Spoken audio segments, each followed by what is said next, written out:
खबर मुरादाबाद से सपा सांसद एसटी हसन का बयान। कहा कि बांग्लादेश हमारा मित्र देश है। हमने ही 1971 में वेस्ट पाकिस्तान को बांग्लादेश बनाया था। साथ ही कहा कि सरकारों को इतना प्रेजेंट नहीं होना चाहिए जो जनता सड़कों पर उतर आए। सरकार को ज़्यादा रेजिमेंट नहीं होना चाहिए, जनता के रेजिमेंट को समझना चाहिए। जो भी हुआ बुरा हुआ। कहा कि हम अपने देश के हिसाब से सोचते हैं, जो भी वहाँ सरकार वाले हिंदुस्तान के नेतृत्व की सरकार बने, क्योंकि उनके और हमारे संबंध कायम रहें। उनके द्वारा कहा गया कि इस तरह से देश नहीं चल सकते। क्या आप अल्पसंख्यकों के मंदिरों को तोड़ दें? हम अपनी सरकार से मांग करेंगे वहाँ के हिंदुओं की हिफाजत की गारंटी ले। साथ ही कहा कि हमारे देश में ही बहुत ज़्यादा सावधानी बरतने की ज़रूरत है, क्योंकि जनता के अंदर उन रिस्पॉन्स बहुत है। जनता के सीनों में चिंगारी दहक रही है। महंगाई और बेरोजगारी से किसान परेशान है, मध्यम दर्जे के व्यापारी परेशान है। हालात यहाँ भी बहुत अच्छे नहीं हैं। एसटी हसन ने कहा कि खासकर हिंदुस्तान में 5% लोगों की मजदूरी कर रहे हैं। 5% लोगों पर सबसे ज़्यादा पैसा है। रिजर्वेशन का मतलब होता है सबको बराबरी का दर्जा मिल जाए, ऊंच नीच कम हो जाए। एसटी हसन ने कहा हमारे देश में दलित को घोड़ी नहीं चढ़ने दिया जाता। जातिगत जनगणना का होना देश हित में बेहद जरूरी है।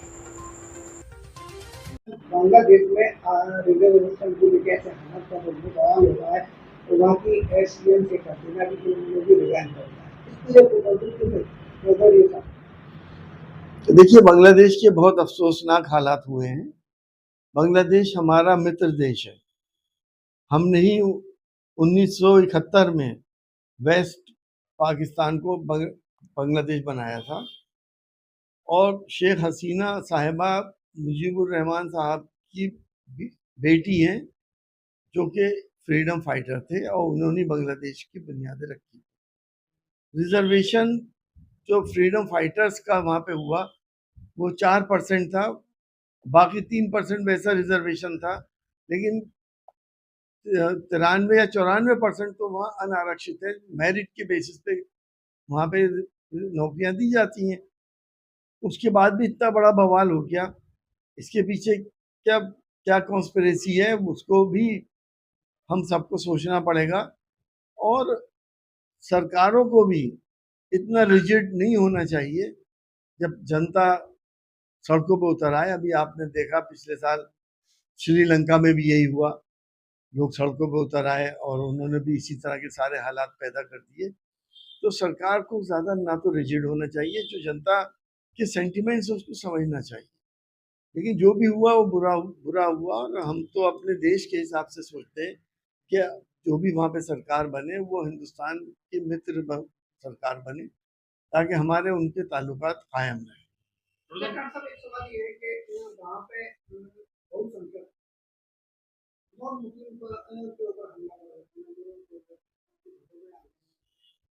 देखिए, ये बहुत गलत बात है।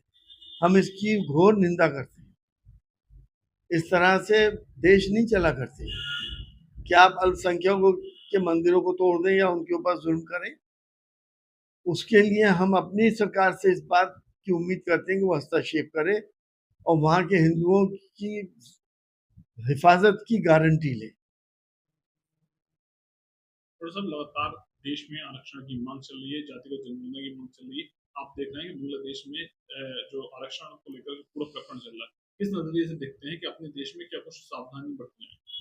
देखिए, हमारे देश में भी बहुत ज्यादा सावधानी बरतने की जरूरत है, क्योंकि जनता के अंदर अनरेस्ट बहुत है। जनता के सीनों में चिंगारी दहक रही है। लोग परेशान हैं, महंगाई से परेशान है, बेरोजगारी से परेशान है, किसान परेशान है, छोटा और मध्यम दर्जे का व्यापारी परेशान है।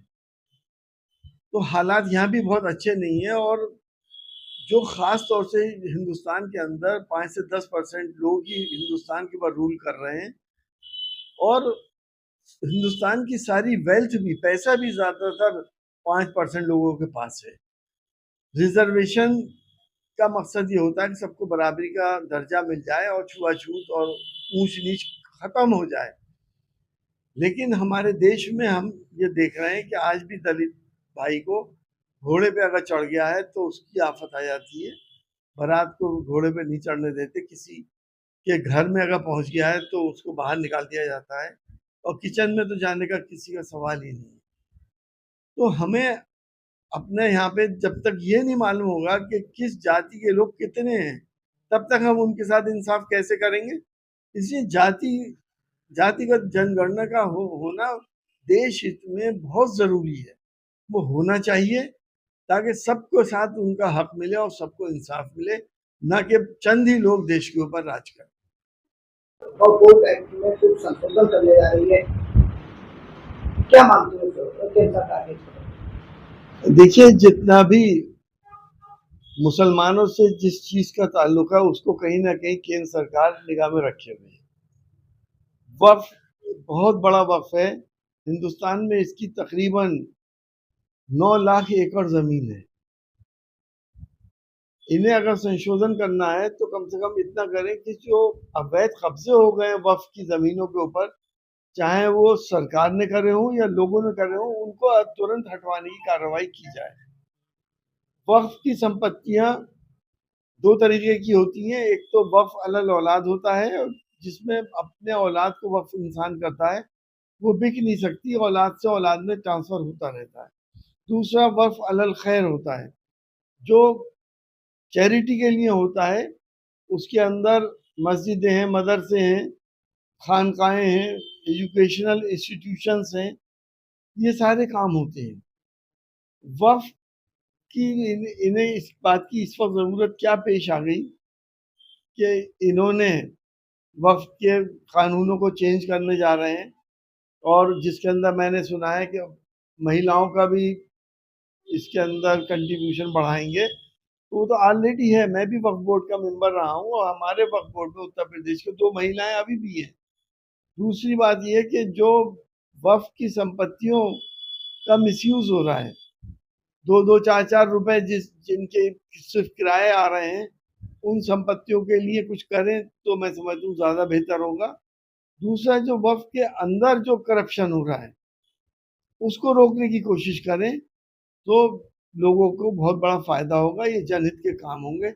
ना कि आप डिस्प्यूट पैदा करेंगे, या डिस्प्यूट पैदा होने के बाद जहाँ पे आपकी सरकारें हैं वहाँ पे इंक्वायरी होगी और इंक्वायरी में वक्फ बोर्ड के खिलाफ रिपोर्ट आएगी और वो सरकार जमीन छीन लेगी। मेरे समझ में तो सिर्फ यही आ रहा है, जब सारा ये अमेंडमेंट आ जाएंगे उसके बाद पढ़ने के बाद, उसकी स्टडी करने के बाद कुछ कहा जा सकता है।